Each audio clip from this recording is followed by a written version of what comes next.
আমি তোমাদের বসে দেখি 18.3 অধ্যায়ের 1 থেকে 7 দাগের অঙ্কগুলো দেখে দিচ্ছি। তোমরা যারা নতুন তোমরা অবশ্যই চ্যানেলটিকে সাবস্ক্রাইব করে নিও এবং আমার সঙ্গে থেকো।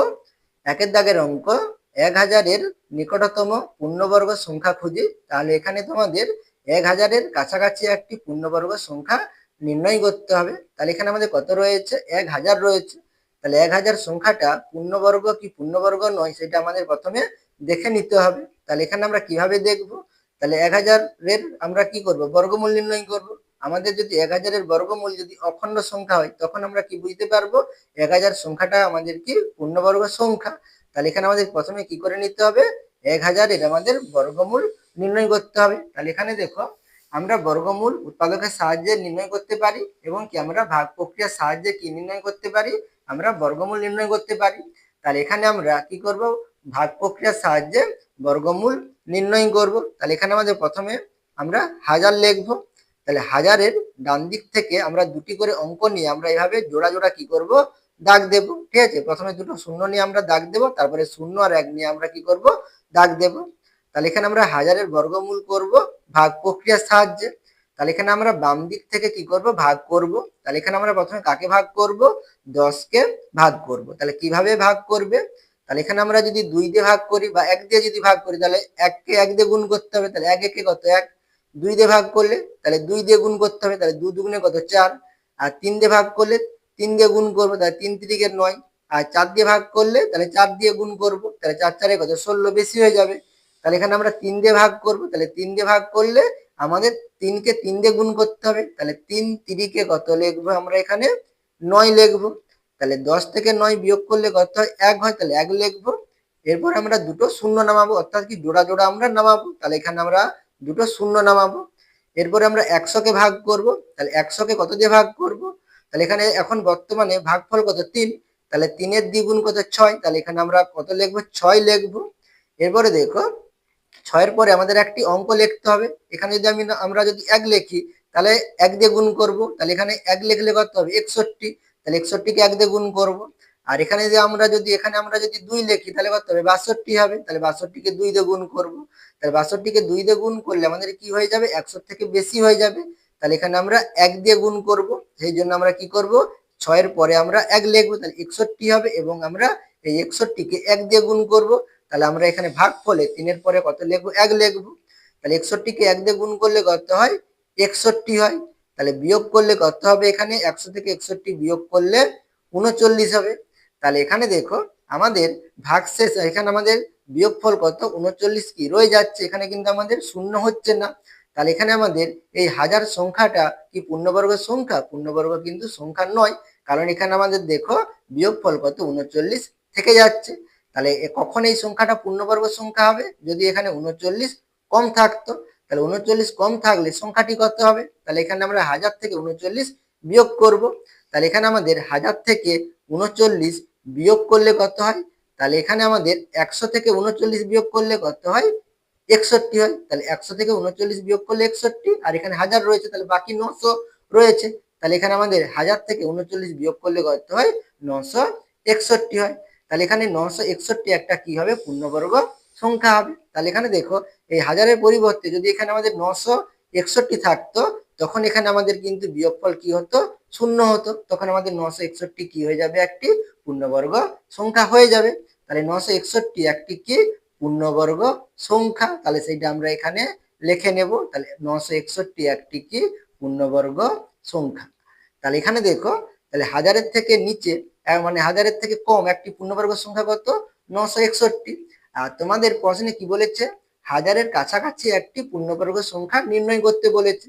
তাহলে এখানে আমাদের একটি সংখ্যা পাচ্ছি। তাহলে এটা দেখে আমরা বুঝতে পারবো না এই সংখ্যাটা কাছাকাছি কি অন্য কোনো সংখ্যা কাছাকাছি হবে। সেই জন্য আমাদের আর একটি কি করতে হবে? পূর্ণবর্গ সংখ্যা নির্ণয় করতে হবে। তাহলে এখানে দেখো 961। তাহলে এখানে দেখো, আমাদের যদি 1000-এর পরিবর্তে যদি 961 থাকতো তখন এখানে আমাদের বিয়োগফল কিন্তু শূন্য হতো, আর এখানে ভাগফলে কত হতো? 31 হতো। তাহলে এখানে আমাদের 961-র বর্গমূল কত হতো? তাহলে 31 হতো। তাহলে এখানে 961-র বর্গমূল কত? 31। তাহলে 31-এর বর্গ কত হবে? 961 হবে। তাহলে এখানে 961টা কি হাজারের থেকে একটি ছোট পূর্ণবর্গ সংখ্যা। তাহলে হাজারের থেকে বড় একটি পূর্ণবর্গ সংখ্যা করতে হবে। তাহলে এখানে দেখো, তাহলে 31 বর্গ 961 একটি পূর্ণবর্গ সংখ্যা হচ্ছে। তাহলে 31 পরবর্তী সংখ্যা কত? 32। তাহলে 32 বর্গ কি হবে? তাহলে যে সংখ্যাটা হবে সেই সংখ্যাটাও কি হবে? পূর্ণবর্গ সংখ্যা হবে। তাহলে এখানে আমরা কি লিখবো? তাহলে পরবর্তী পূর্ণবর্গ সংখ্যা। তাহলে পরবর্তী পূর্ণবর্গ সংখ্যা হলো, তাহলে কত হবে? 31 পরবর্তী সংখ্যা কত? 32। তাহলে 32 বর্গ যে সংখ্যাটা হবে সেই সংখ্যাটা কি হবে? পূর্ণবর্গ হবে। অর্থাৎ কি 32 কে 32 দিয়ে গুণ করলে আমরা কি পূর্ণবর্গ সংখ্যাই পাবো। তাহলে এখানে দেখো 32 কে 32 দিয়ে গুণ করলে কত হবে? তাহলে এখানে আমরা সাইডে গুণটি করে নেব, বা তোমরা রাফে করে নেবে। তা গুণ করলে কত হবে? 2 দুগুণে কত? 4, আর 2 3 6। এরপর আমরা 3 দিয়ে গুণ করব, 3 দুগুণে 6, আর 3 তিরিকে 9। তাহলে যোগ করলে কত হবে? 4 6 6 12, 2 হাতে থাকলো 1, 9 একে 10। তাহলে কত হচ্ছে আমাদের এখানে? 32 বর্গ 1024। তাহলে এখানে দেখো, তাহলে 32 বর্গ কত? 1024। তাহলে 1024 বর্গমূল কত? 32। তাহলে এখানে আমরা দেখো দুটি পূর্ণবর্গ সংখ্যা পেলাম, একটি 961 আর একটি কত? 1024। তাই 961টা কি হাজারের থেকে ছোট, আর 1024টা কি হাজারের থেকে বড়। তাহলে কোনটি কাছাকাছি? তাহলে এখানে 1000 এবং 961 মধ্যে পার্থক্য কত? 39। আর 1000 এবং 1024 মধ্যে পার্থক্য কত সেটা তোমরা এখানে লিখতে পারো। তাহলে 1024 বিয়োগ কত? আমরা যদি 1000 বিয়োগ করি তাহলে পেয়ে যাব। তাহলে বিয়োগ করলে কত হবে? 24 হবে। তাহলে এর পার্থক্য 39, আর এখানে 1024 এবং 1000 মধ্যে পার্থক্য কত? 24। তাহলে এখানে কোনটি কাছাকাছি হবে? 1024টি কাছাকাছি হবে। তাহলে এখানে আমরা 24 লেস দেন কি লিখতে পারি? এখানে 39 লিখতে পারি, মানে 24 থেকে 39 বড়। তাহলে এখানে আমাদের 24টা ছোট। তাহলে এখানে আমাদের কি হবে? হাজারের কাছাকাছি পূর্ণবর্গ সংখ্যা করতে হবে, 1024 হবে। তাহলে এখানে আমরা উত্তরটি কি লিখে নেব? তাহলে অতএব, তাহলে হাজারের নিকটতম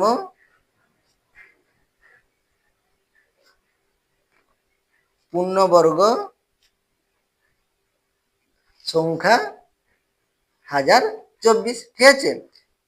এরপর 2 দাগের অঙ্ক, 9585 থেকে কোন ক্ষুদ্রতম সংখ্যা বিয়োগ করলে বিয়োগফল একটি পূর্ণবর্গ সংখ্যা হবে হিসাব করি।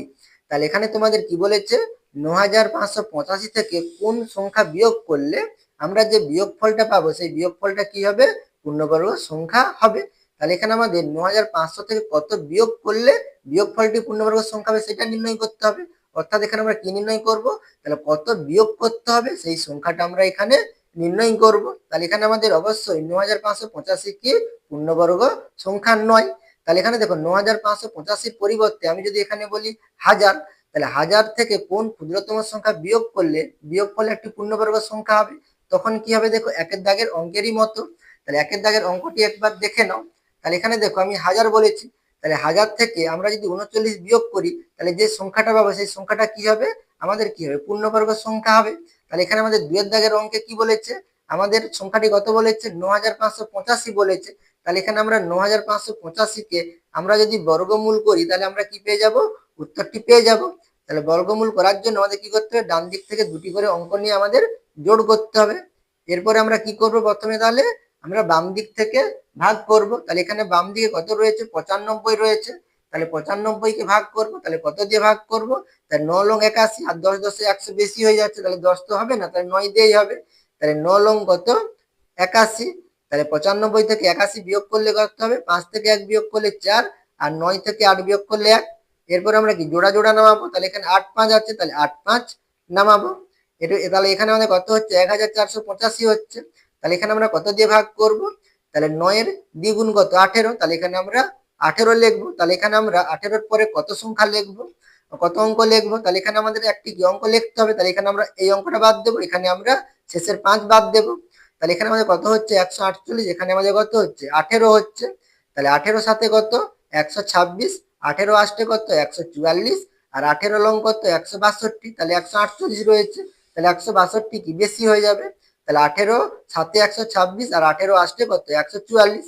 তাহলে এখানে দেখো 144ও কম, 126ও কম। তাহলে এখানে আমরা কি করব? আমরা এক ঘর কম দেব। ঠিক আছে। 8 দিলে কি হবে? বেশি হয়ে যাবে। এখানে আমাদের কত দিয়ে দিতে হবে? 7 দিয়ে দিতে হবে। ঠিক আছে। তাহলে এখানে আমরা যদি 7 লিখি তাহলে এখানে কত হবে 187 হবে। তাহলে 187 কে আমরা কত দিয়ে গুণ করব 7 দিয়ে গুণ করব, তাহলে ভাগফলে কত লিখবো 7 লিখবো। তাহলে গুণ করলে কত হবে 7 7 কত 49, 49 এর 9 হাতে থাকলো কত 4, 7 8 কত 56, 56 আর 4 কত 60, 60 এর শূন্য হাতে থাকলো কত আমাদের 6, 7 থেকে 7, 7 6 কত 13, তাহলে এখানে আমাদের কত হচ্ছে 1309 হচ্ছে। তাহলে বিয়োগ করলে কত হবে, তাহলে এখানে 5 আছে তাহলে 15, তাহলে 9 6 15, তাহলে এখানে 7 হয়ে যাবে। তাহলে 7 থেকে 0 বিয়োগ করলে 7, আর 4 থেকে 3 বিয়োগ করলে 1, আর এখানে 1 1 আছে তাহলে 0 হবে। তাহলে এখানে আমাদের সংখ্যাটি কত হচ্ছে, আমাদের ভাগ হচ্ছে, আমাদের বিয়োগফল কত হচ্ছে 176 হচ্ছে। তাহলে এখানে আমাদের 9585 এই সংখ্যাটা কি পূর্ণবর্গ, পূর্ণবর্গ কিন্তু নয়। তাহলে কত বিয়োগ করতে হবে, এখানে আমরা যেমন বিয়োগ করেছিলাম কত, আমরা এখানে 39 বিয়োগ করেছিলাম, 39 বিয়োগ করতে আমরা কি পেয়েছিলাম, আমরা পূর্ণবর্গ সংখ্যা পেয়ে গিয়েছিলাম। তাহলে এখানে আমাদের 9585 কে বর্গমূল করতে আমরা এখানে বিয়োগফল কত পাচ্ছি 176 পাচ্ছি। তাহলে এখানে আমাদের 9585 পূর্ণবর্গ নয়। তাহলে পূর্ণবর্গ হতে হলে আমাদের এই সংখ্যাটিকে কত কম হতে হবে 176 কম হতে হবে। অর্থাৎ কি আমাদের 176 যদি আমরা বিয়োগ করি তাহলে যে সংখ্যাটা পাবো সেই সংখ্যাটা কি হবে পূর্ণবর্গ হবে। তাহলে এখানে আমরা কি লিখতে পারি 9585 বিয়োগ কত 176। তাহলে বিয়োগ করলে কত হবে দেখো, আমি এখানে সরাসরি বিয়োগ করে দিচ্ছি, তোমরা সাইডে বিয়োগ করে দেখে নিতে পারো। তাহলে এখানে 5 এখানে 6, তাহলে 15 ধরবো, তাহলে 15 আর 6 থেকে 15 থেকে 6 বিয়োগ করলে কত হবে 9 হবে। আর এখানে 8 আছে, তাহলে এখানে এক ধার করে নিই 7, তাহলে 7 7 মিলে গেলে কত হবে 0 হবে। আর 5 থেকে 1 বিয়োগ করলে কত হবে 4 হবে। আর এখানে 9 আছে 9, তাহলে 9409 হবে। তাহলে বিয়োগ করলে আমরা যে সংখ্যাটা পাবো সেই সংখ্যাটা অবশ্যই কি হবে পূর্ণবর্গ হবে। তাহলে 9409 একটি কি হবে আমাদের পূর্ণবর্গ হবে। ঠিক আছে, তাহলে পূর্ণবর্গ সংখ্যা। তাহলে আমাদের প্রশ্নে কি বলেছিল 9585 থেকে কত বিয়োগ করলে বিয়োগফলে একটি পূর্ণবর্গ সংখ্যা হবে। তাহলে আমাদের এই সংখ্যাটা কত 9409, এই সংখ্যাটা পূর্ণবর্গ, তাহলে কত বিয়োগ করতে হবে 176 বিয়োগ করলে তবে যে আমরা এই বিয়োগফলটা পাবো, তবে এই সংখ্যাটা কি হবে পূর্ণবর্গ হবে। তাহলে কত বিয়োগ করতে হবে, তাহলে এখানে আমাদের 1000 বলছি, কত বিয়োগ করতে হবে 176 বিয়োগ করতে হবে। তাহলে এখানে আমরা উত্তরটি কি লিখে নেব, তাহলে অতএব 9585 থেকে 176 ক্ষুদ্রতম সংখ্যা বিয়োগ করলে বিয়োগফল একটি পূর্ণবর্গ সংখ্যা হবে। এরপর 3 দাগের অঙ্ক 5320 সাথে কোন ক্ষুদ্রতম সংখ্যা যোগ করলে যোগফল পূর্ণবর্গ সংখ্যা হবে হিসাব করি। তাহলে এখানে তোমাদের কি নির্ণয় করতে হবে 5320 সঙ্গে কত যোগ করলে যোগফল একটি পূর্ণবর্গ সংখ্যা হবে। তাহলে কত যোগ করতে হবে সেই সংখ্যাটা তোমাদের নির্ণয় করতে হবে। তাহলে এখানে তোমরা 2 দাগের অঙ্কে কি করেছিলে কত বিয়োগ করতে হবে সেই সংখ্যাটা নির্ণয় করেছিলে। আর এখানে তোমাদের 3 দাগে কি বলেছে কত যোগ করতে হবে সেই সংখ্যাটা তোমাদের নির্ণয় করতে হবে। তাহলে এখানে আমাদের 3 দাগের অঙ্কের সঙ্গে 1 দাগের অঙ্কের কি রয়েছে মিল রয়েছে। তাহলে এখানে আমাদের সংখ্যাটি কত রয়েছে 5320 রয়েছে। তাহলে এখানে 5320 পরিবর্তে এখানে আমি যদি তোমাদের বলি 1000, তাহলে 1000 এর সঙ্গে কত যোগ করলে যোগফল একটি পূর্ণবর্গ সংখ্যা হবে। তাহলে 1 দাগের অঙ্কটি একবার দেখে নাও।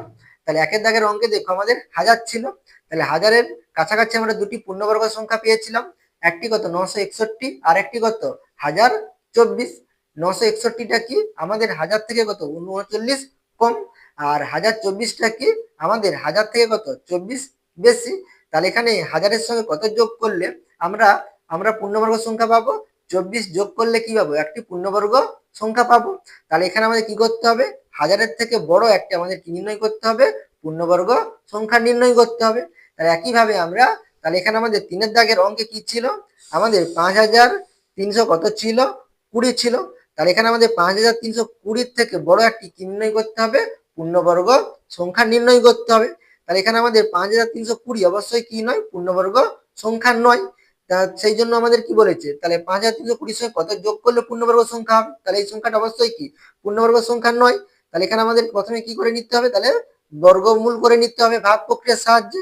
তাহলে এখানে আমরা দুটি করে অঙ্ক নিয়ে আমরা এভাবে কি করব জোড় জোড় আমরা দাগ দেব। তাহলে এখানে আমাদের কত হবে 53 হবে প্রথমে, তাহলে 53কে ভাগ করব, তাহলে কত দিয়ে ভাগ করব তাহলে 7 7 49, 28 কত 64 বেশি হয়ে যাবে, তাহলে 7 7 কত 64, 7 7 কত 49, তাহলে 49 লিখবো। তাহলে 53 থেকে 49 বিয়োগ করলে কত 4 হবে। আর এখান থেকে আমরা জোড়া জোড়া নামাবো, তাহলে 2 আর 0 নামাবো, তাহলে কত হবে 420। এরপরে আমরা 420কে ভাগ করব কত দিয়ে তাহলে এখানে 7 রয়েছে ভাগফলে, তাহলে 7-এর ডবল কত 14, তাহলে এখানে আমরা 14 লিখবো। তাহলে এখানে আমরা শূন্য বাদ দেবো, আর এখানে একটি অঙ্ক থাকবে সেটা আমরা বাদ দেবো। তাহলে এখানে মানে যেটা অঙ্কটা বসাবো সেই জন্য আমরা এখানে সরাসরি একটি অঙ্ক বাদ দিলেই হবে। তাহলে এখানে 42, এখানে কত 14, তাহলে 14 × 3 = 42। তাহলে এখানে দেখো আমি আগের অঙ্কের ক্ষেত্রে কি বলেছিলাম যে এক কি আমরা কম দেবো, ঠিক আছে। তাহলে 14 × 3 = 42 কি বরাবর হয়ে যাচ্ছে, তাহলে এখানে আমরা এক কম দেবো। তাহলে 3-এর পরিবর্তে আমরা কত বসাবো 2, তাহলে এখানে আমরা 4-এর পরে 3 না বসিয়ে কত বসাবো 2 বসাবো, তাহলে 142। তাহলে 142 হলে আমরা এখানে কত দিয়ে গুণ করবো 2 দিয়ে গুণ করবো, তাহলে এখানে 2 লিখবো। তাহলে 2 দুগুণে কত 4, আর 2 4-এ কত 8, আর 2 একে 2, তাহলে 284। বিয়োগ করলে কত হবে দেখো আমাদের এখানে, তাহলে 10 হবে। তাহলে 10 থেকে 4 বিয়োগ করলে 6, তাহলে এখানে 1 হবে, তাহলে 11। তাহলে 8 3 কত 11, তাহলে 3, তাহলে এখানে 3 থাকবে, 3 থেকে 2 বিয়োগ করলে কত 1, তাহলে 136। তাহলে এখানে দেখো তোমাদের যদি বলা হতো 5320 থেকে কত বিয়োগ করলে বিয়োগফলে একটি পূর্ণবর্গ সংখ্যা হবে, তাহলে 136 বিয়োগ করলে কি হবে পূর্ণবর্গ সংখ্যা হবে। আর এখানে তোমাদের কি বলেছে 5320 সঙ্গে কত যোগ করলে যোগফলে একটি পূর্ণবর্গ সংখ্যা হবে। তাহলে এখানে আমাদের অবশ্যই কি 5320 থেকে কি বড় একটি পূর্ণবর্গ সংখ্যা নির্ণয় করতে হবে। তাহলে এখানে আমাদের 5320 থেকে যদি 136 বিয়োগ করি যে সংখ্যাটা পাবো সেই সংখ্যাটার বর্গমূল কত হবে 72 হবে। তাহলে এখানে 72-এর পরবর্তী সংখ্যাটা কত 73, তাহলে 73-এর বর্গ যে সংখ্যাটা হবে সেই সংখ্যাটা অবশ্যই কি হবে 5320 থেকে কি হবে বড় হবে। তাহলে আমরা সেই সংখ্যাটা থেকে যদি 5320 বিয়োগ করে নিই তাহলে আমরা বুঝতে পেরে যাব কত যোগ করলে পূর্ণবর্গ সংখ্যা হবে। তাহলে এখানে আমাদের 5320 থেকে 136 বিয়োগ করলে যে সংখ্যাটা পাবো সেই সংখ্যাটার বর্গমূল কত 72, তাহলে 72-এর পরবর্তী বর্গমূল কত হবে 73। তাহলে এখানে আমরা কি লিখবো, তাহলে পরবর্তী বর্গমূল সংখ্যা, তাহলে এখানে 72 যুক্ত কত 1 লিখতে পারো, বা তোমরা সরাসরি কত লিখতে পারো 73 লিখতে পারো। তাহলে তাহলে অতএব 73-এর বর্গ কত হবে, তাহলে 73-এর বর্গ 73-এর লিখবে, ঠিক আছে। তাহলে এখানে 73-এর বর্গ সমান কত হবে, তাহলে আমরা 73-কে 73 দিয়ে কি করব গুণ করব।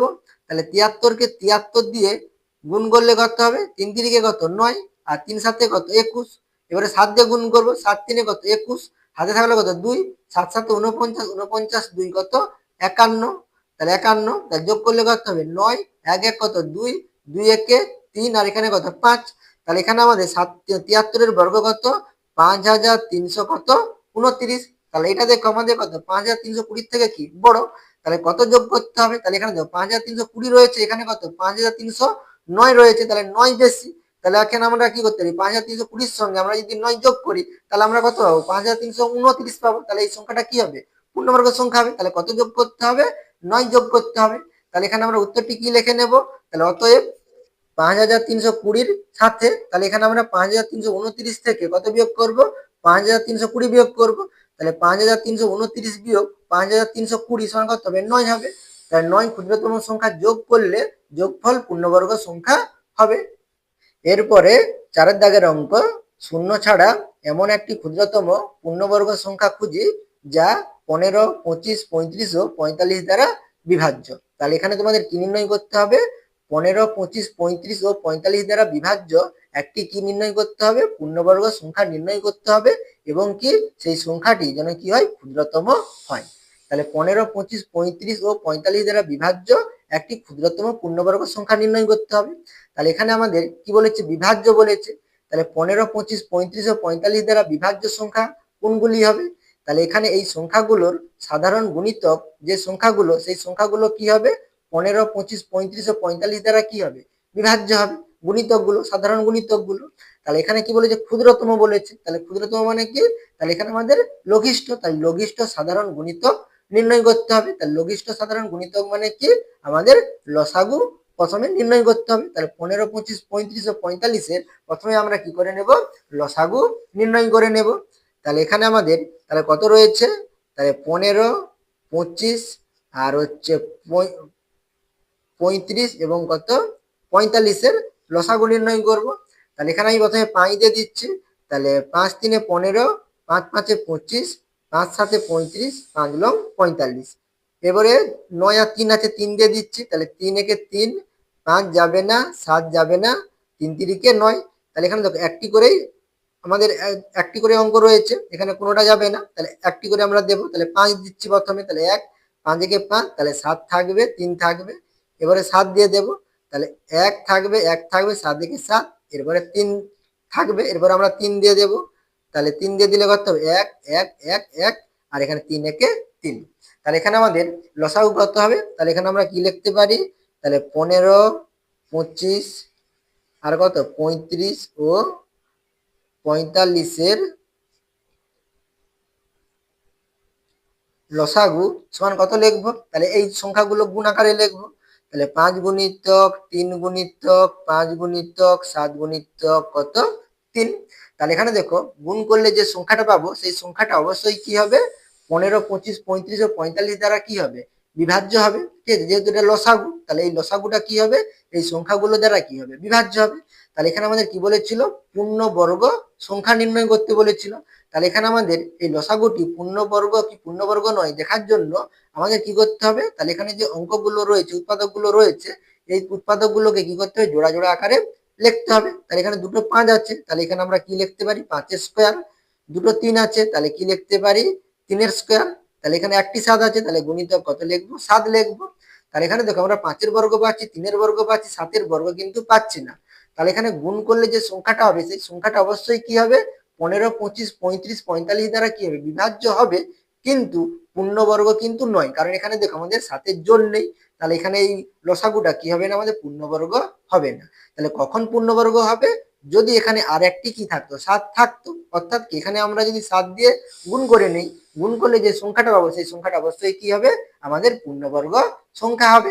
তাহলে এখানে আমরা উত্তরটি কি লিখে নেব, তাহলে অতএব তাহলে 15, 25, 35 ও 45 দ্বারা বিভাজ্য ক্ষুদ্রতম পূর্ণবর্গ সংখ্যা সমান কি লিখবো, তাহলে তাহলে এখানে যেমন হচ্ছে লিখে নেব, তাহলে 5 স্কোয়ার, 3 স্কোয়ার আর 7 লিখবো। তাহলে এখানে একটি 7 আছে, তাহলে আর একটি 7 দিয়ে গুণ করতে হবে, তাহলে গুণিতক কত লিখবো, 7 লিখবো। তাহলে এখানে দেখো 5 স্কোয়ার মানে কত, 5 5 25, আর 3 স্কোয়ার মানে কত, 3 3 9, আর দুটো 7 আছে, তাহলে 7 7 কত হবে, 49 হবে। তাহলে গুণ করলে কত হবে, তাহলে এখানে আমি সরাসরি গুণ করে দেখিয়ে দিচ্ছি, তো 25 9 গুণ করলে কত, 25 লং 225। তাহলে এখানে আমরা 225 এর সঙ্গে কত গুণ করে নেব, 49 গুণ করে নেব।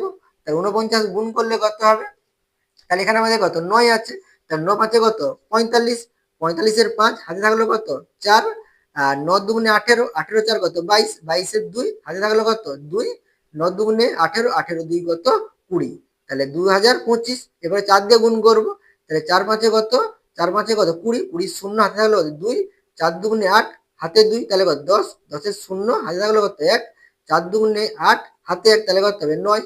তাই যোগ করলে কত হচ্ছে, দেখো 5 2 আর 0 2 0 0 2 আর 9 2 কত 11, তাহলে 11,025 হচ্ছে। তাহলে এখানে আমাদের গুণ করলে কত হবে, 11,000 কত হবে 25 হবে। তাহলে এখানে আমাদের উত্তরটি কি হলো, 15, 25, 35 ও 45 দ্বারা বিভাজ্য ক্ষুদ্রতম পূর্ণবর্গ সংখ্যা কত, 11,025।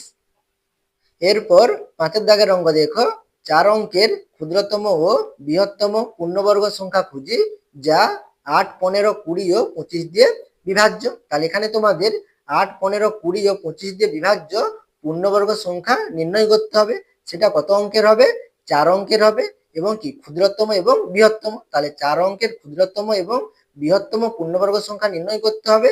সেই সংখ্যাটা কি হবে, পূর্ণবর্গ সংখ্যাটা 8, 15, 20 ও 25 দিয়ে কি হবে, বিভাজ্য হবে, অর্থাৎ কি ভাগ যাবে। তাহলে এখানে আমাদের প্রথমে কি করে নিতে হবে, তাহলে প্রথমে 8, 15, 20 ও 25 এর কি করে নিতে হবে, লসাগু নির্ণয় করে নিতে হবে, একইভাবে 4 দাগের অঙ্কের মতো।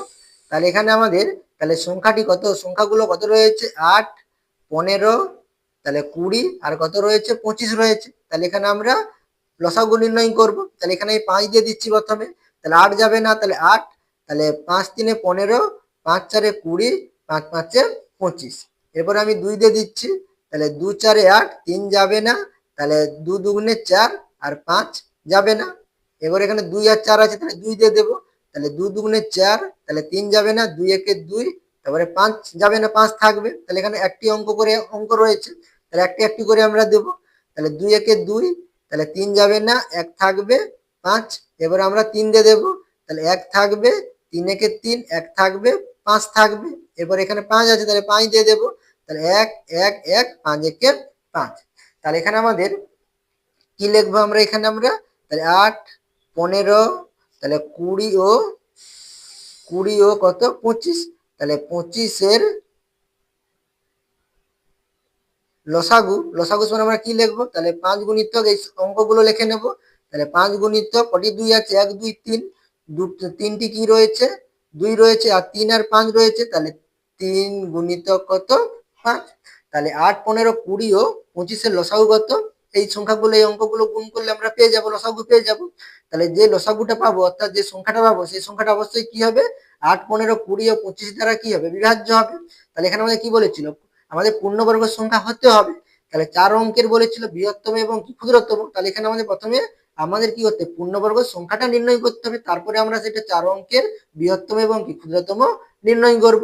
তাহলে এখানে আমাদের এই যে গুণফলটা যেটা হবে সেই সংখ্যাটা পূর্ণবর্গ কি পূর্ণবর্গ নয় দেখার জন্য, তাহলে সেটা আমাদের কি করতে হবে, আমাদের জোড়া আকারে লিখতে হবে। তাহলে এখানে একটি 5 আছে, এখানে একটি 5 আছে, তাহলে এটা আমরা কি লিখতে পারি, 5 এর স্কয়ার লিখতে পারি।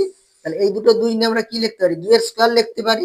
তাহলে এখানে বাকি কি থাকলো, দেখো 2 আর 3 থাকলো, তাহলে 2 আর 3 এর কি জোড়া নেই, তাহলে আমরা কি লিখবো, 2 গুণিতক কত লিখবো, 3 লিখবো।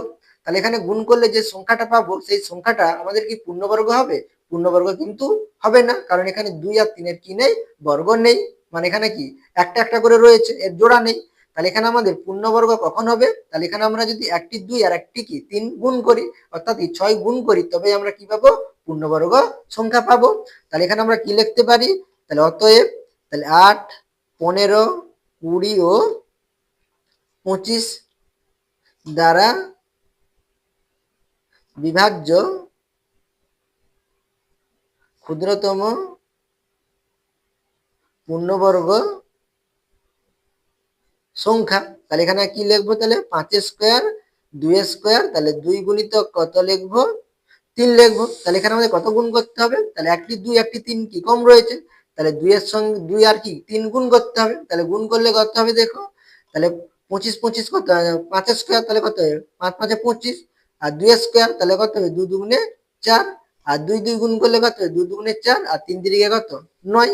তাহলে এখানে কত হবে দেখো, তাহলে 25 4 কত 100, আমি ভেঙে ভেঙে দেখাচ্ছি, 25 4 100, আর 9 4 কত 36, তাহলে 100 আর 36 গুণ করলে কত হবে, 3600। তাহলে এখানে আমাদের 3600 একটি কি পূর্ণবর্গ সংখ্যা। তাহলে এইটাই হবে কি আমাদের সব থেকে ছোট পূর্ণবর্গ সংখ্যা। ঠিক আছে, এটা আবার কত 4 অঙ্কের বলেছি। তাহলে এখানে দেখো 3600 আমাদের পূর্ণবর্গ সংখ্যা, যেটা কি 8 15 20 ও 25 দ্বারা কি হবে, বিভাজ্য হবে। আর এই অঙ্কের 3600 কত অঙ্কের সংখ্যা, 4 অঙ্কের সংখ্যা। তাহলে 4 অঙ্কের ক্ষুদ্রতম একটা আমরা কি পেয়ে গেলাম, পূর্ণবর্গ সংখ্যা পেয়ে গেলাম। এরপরে তোমাদের কি বলেছিল, যে 4 অঙ্কের বৃহত্তম পূর্ণবর্গ সংখ্যা নির্ণয় করতে বলেছিল। তাহলে 4 অঙ্কের বৃহত্তম পূর্ণবর্গ নির্ণয় করার জন্য আমাদের কি করতে হবে, তাহলে এটা কি 3600টা কি আমাদের পূর্ণবর্গ সংখ্যা।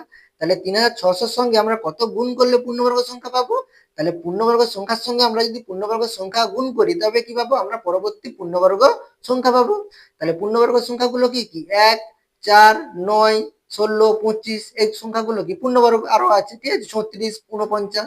তাহলে এখানে আমাদের 1 দিয়ে গুণ করলে কি হবে, সংখ্যাটি একই হবে, তাহলে কত হবে 3600 হবে। তাহলে আমরা পরবর্তী পূর্ণবর্গ সংখ্যা নির্ণয় করব। তাহলে আমরা কি করব, 3600 সঙ্গে আমরা 4 গুণ করব, তারপরে 9 গুণ করব, তারপরে আমরা 16 গুণ করব, এভাবে কি আমরা গুণ করে করে আমরা দেখে যাব। তাহলে এখানে আমরা কি লিখব, 3600 পরবর্তী পূর্ণবর্গ সংখ্যা যা 8 15 20 ও 25 দ্বারা বিভাজ্য। তাহলে এখানে আমরা কি করব, গুণ করব।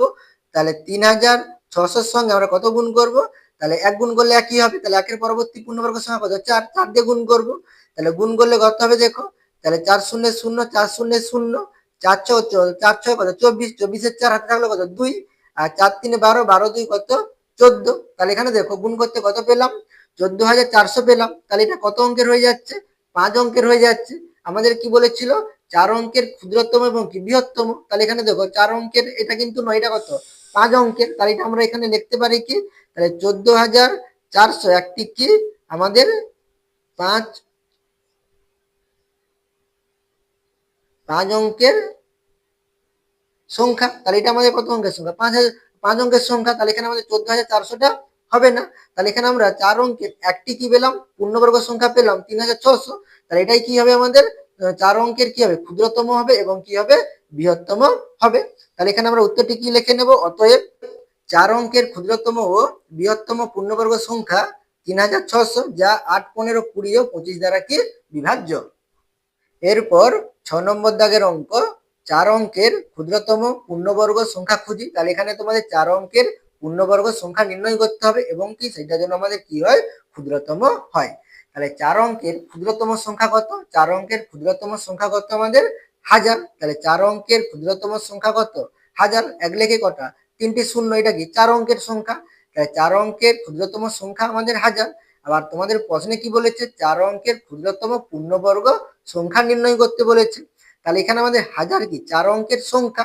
তাহলে আমরা প্রথমে দেখে নেব এই 1000 সংখ্যাটা পূর্ণবর্গ কি পূর্ণবর্গ নয়, সেটা আমাদের প্রথমে দেখে নিতে হবে। যদি আমাদের 1000 সংখ্যাটা পূর্ণবর্গ হয়, তাহলে আমাদের 4 অঙ্কের ক্ষুদ্রতম পূর্ণবর্গ সংখ্যা কত হবে, 1000ই হবে। তাহলে এখানে আমাদের প্রথমে কি করে নিতে হবে, তাহলে 1000-এর কি করে নিতে হবে, বর্গমূল নির্ণয় করে নিতে হবে, ঠিক আছে। তাহলে এখানে আমরা একের দাগের অঙ্কে 1000-এর বর্গমূল নির্ণয় করেছি। তাহলে একইভাবে আমরা এই দুটি অঙ্ক করে আমরা এইভাবে কি করবো, দাগ দেবো। তাহলে এখানে প্রথমে 10 আছে, তাহলে 3 দিয়ে দেবো। তাহলে 3 তিরিকে কত, 9। তাহলে 10 থেকে 9 বিয়োগ করলে 1, তাহলে দুটো শূন্য নামবে। 3-এর ডবল কত, 6। আর এখানে 100 আছে, তাহলে এখানে 1 বসাবো, এখানে 1 বসাবো। তাহলে 61কে 1 দিয়ে গুণ করবো, তাহলে কত হবে, 61 হবে। তাহলে এখানে 100 থেকে 61 বিয়োগ করলে কত হবে, 39 হবে। তাহলে এখানে দেখো 1000 4 অঙ্কের ক্ষুদ্রতম সংখ্যা, কিন্তু এই সংখ্যাটা কি আমাদের পূর্ণবর্গ সংখ্যা, সংখ্যাটা কিন্তু পূর্ণবর্গ সংখ্যা নয়। তাহলে 1000 থেকে আমরা যদি 39 বিয়োগ করি, তাহলে যে সংখ্যাটা পাবো সেই সংখ্যাটা হবে কি আমাদের পূর্ণবর্গ সংখ্যা হবে। তাহলে এখানে আমরা যদি 1000 থেকে 39 বিয়োগ করি, তাহলে কত হবে, 961 হবে। একের দাগে অঙ্কে আমরা করেছিলাম। তাহলে 961 ক অঙ্কের সংখ্যা, 3 অঙ্কের সংখ্যা। এটা তোমরা লিখতে পারো, নাও লিখতে পারো। তাহলে একটি হচ্ছে, তাহলে 961 একটি কত, তাহলে 3 অঙ্কের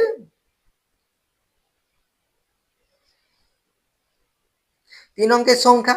তাহলে 961 কি 3 অঙ্কের সংখ্যা। তাহলে আমাদের এই 961 হবে না, তাহলে আমাদের 4 অঙ্কের বলেছিল। তাহলে এখানে আমাদের 4 অঙ্কের সংখ্যাটা পেতে হলে আমাদের কি করতে হবে, তাহলে 1000-এর থেকে কি বড় আমাদের কি করতে হবে, পূর্ণবর্গ সংখ্যা নির্ণয় করতে হবে। তাহলে এখানে আমরা 961-র পরবর্তী পূর্ণবর্গ সংখ্যা নির্ণয় করব।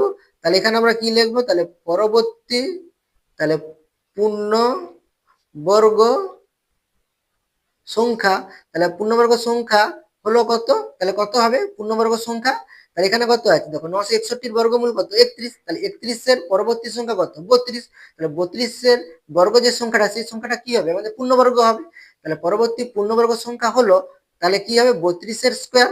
তাহলে 32-এর বর্গ, তাহলে 32-এর বর্গ কত হবে, তাহলে 32-কে 32 দিয়ে গুণ করলে কত হবে আমাদের 1024 হবে। একের দাগের অঙ্কে আমি গুণ করে দেখেছিলাম। তাহলে এখানে 1024, যেটা কত অঙ্কের দেখো, 4 অঙ্কের, ঠিক আছে। তাহলে 1024 4 অঙ্কের। তাহলে 1024-এর আগের আমাদের পূর্ণবর্গ সংখ্যা কত, 961, সেটা কত অঙ্কের হয়ে যাচ্ছে, 3 অঙ্কের হয়ে যাচ্ছে। তাহলে এখানে আমাদের 1024টা কত অঙ্কের হবে, 4 অঙ্কের হবে। তাহলে এখানে আমরা উত্তরটি কি লিখে নেব, অতএব 4 অঙ্কের,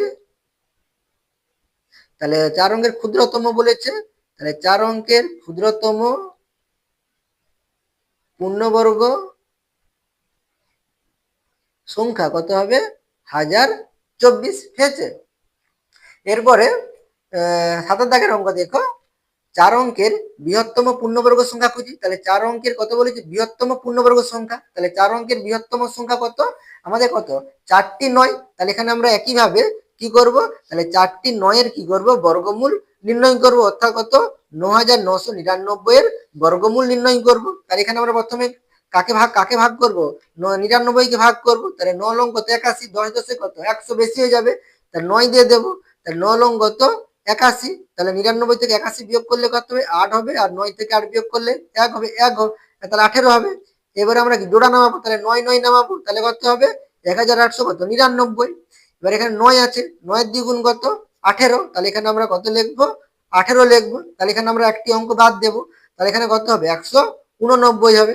তাহলে 18 10-এ কত, 18 10-এ 100, তো 18 10-এ কত, 180। তাহলে এখানে 189 আছে। তাহলে এখানে আমরা 10 তো লিখতে পারবো না, তাহলে কত হবে 9। আমরা কি বলেছিলাম, আমি কি বলেছিলাম, এক ঘর কম। 18 10-এ কত, 180। তাহলে এখানে দেখো 189 হচ্ছে, তাহলে এক কম বসাবো, অর্থাৎ কত 9 দিয়ে গুণ করবো। তাহলে এখানে আমরা 9 লিখবো। তাহলে 189-কে আমরা কত 9 দিয়ে গুণ করব। তাহলে গুণ করলে কত হবে দেখো, 9 লং 81, 81 কত 1, হাতে থাকলো কত 8, তাহলে 9 আসতে কত 72, 72 আর কত 80, 80 শূন্য, হাতে থাকলো কত 8, 9 একে 9 আর হাতে 8 আছে, তাহলে 9 8 কত 17, তাহলে 1701। তাহলে এটা বিয়োগ করলে কত হবে, তাহলে এখানে 9 থেকে 1 বিয়োগ করলে 8, তাহলে 9 আছে আর শূন্য আছে, তাহলে কত 9, 8 থেকে 7 বিয়োগ করলে 1 আর 1 1 মিলে গেলে কত শূন্য, তাহলে এখানে আমাদের কত হবে 198 হবে। তাহলে এখানে দেখো আমরা 9999 থেকে যদি 198 বিয়োগ করি, তাহলে যে সংখ্যাটা হবে সেই সংখ্যাটা কি হবে, পূর্ণবর্গ হবে। তাহলে বিয়োগ করলে কত হবে দেখো, আমি এখানে বিয়োগ করে দেখে দিচ্ছি। 9 থেকে 8 বিয়োগ করলে কত হবে 1 হবে, আর 9 থেকে 9 বিয়োগ করলে শূন্য, 9 থেকে 1 বিয়োগ করলে 8, আর এখানে 9 আছে, এখানে আমাদের অঙ্ক নেই, তাহলে কত হবে 9 হবে। তাহলে 9801, তাহলে 9801 এটা কত অঙ্কের আমাদের পূর্ণবর্গ সংখ্যা, 9801টা কি আমাদের 4 অঙ্কের পূর্ণবর্গ সংখ্যা। তাহলে এখানে দেখো আমরা যদি মানে 9999 এর 9999 থেকে 198 বিয়োগ করি, যে সংখ্যাটা পাবো সেই সংখ্যাটা কি হবে, পূর্ণবর্গ সংখ্যা হবে। তাই এটা কত অঙ্কের দেখো 4 অঙ্কের। তাহলে এরপরে যদি আমরা একটা পূর্ণবর্গ সংখ্যা নির্ণয় করি, এই 9801 এর পরবর্তী পূর্ণবর্গ সংখ্যা, তাহলে 100 এর বর্গমূল করব। তাহলে 100 এর বর্গমূল কত হবে, তাহলে 100 কে 100 দিয়ে গুণ করব। তাহলে 100 কে 100 দিয়ে গুণ করলে কত হবে, তাহলে 100 দুটি শূন্য, আবার 100 দুটি শূন্য, তাহলে 4টি শূন্য আর হাতে আগে 1 আছে, তাহলে 1 হয়ে যাবে। তাহলে কত অঙ্কের হয়ে যাবে, 5 অঙ্কের হয়ে যাবে। তাহলে এখানে আমাদের আর করার প্রয়োজন নেই, ঠিক আছে। তাহলে এখানে আমাদের 4 অঙ্কের বৃহত্তম পূর্ণবর্গ সংখ্যা কত হবে, 9801 হবে, ঠিক আছে। আর এখানে আমরা আর পরবর্তী অঙ্কটি কষবো না, মানে মানে মানে 9801 এর পরবর্তী যে পূর্ণবর্গ সংখ্যাটা এখানে আমাদের নির্ণয় করার প্রয়োজন নেই, কারণ এখানে 99 আছে। তাহলে 1 যোগ করলে কত হবে 100 হয়ে যাবে। তাহলে 100 এর বর্গ কত হবে, আমাদের 5 অঙ্কের সংখ্যা হয়ে যাবে। সেই জন্য এখানে আমি আর কষে দেখাচ্ছি না।